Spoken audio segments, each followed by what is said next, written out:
Just 1 minute ago, King Charles stood before the press and said words that carried a lifetime of duty and emotion.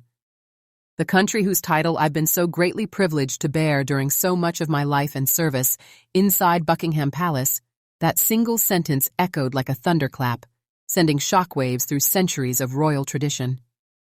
Courtiers paused in disbelief, advisors exchanged worried glances, and behind the closed doors of the blue drawing room, something unimaginable had taken place. King Charles, the man who waited decades to reach this moment, had made a declaration so unexpected that even his closest confidants were left speechless. But what pushed him to this turning point? What began as a routine morning inside the palace changed completely within minutes. Staff who were used to centuries-old traditions suddenly found themselves frozen in stunned silence.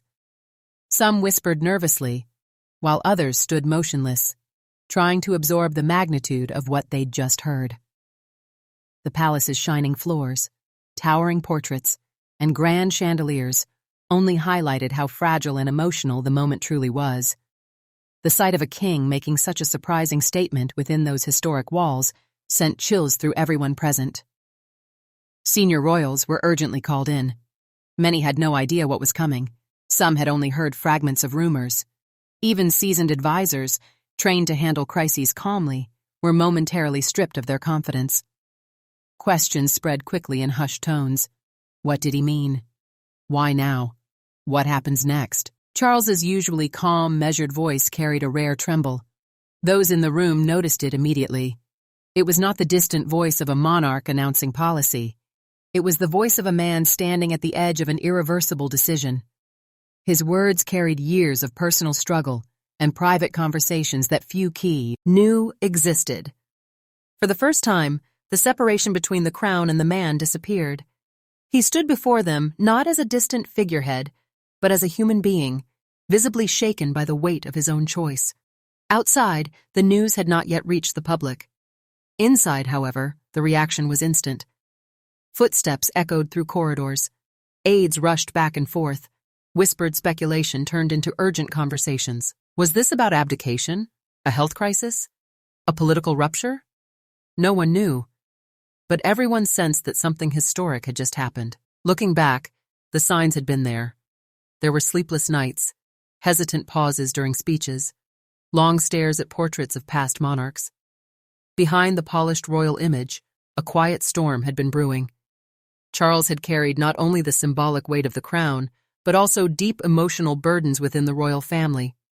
Each headline, each political challenge, each betrayal slowly chipped away at his strength.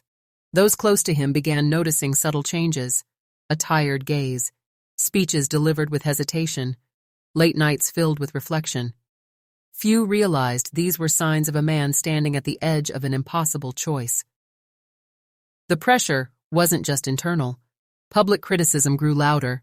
Political figures tested his leadership, and media narratives painted him as a king caught between eras, neither fully modern nor completely traditional.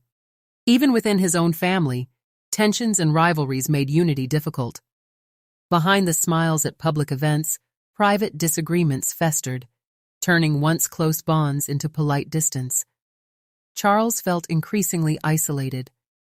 The throne may have elevated him, but it also placed him in a kind of loneliness few could imagine.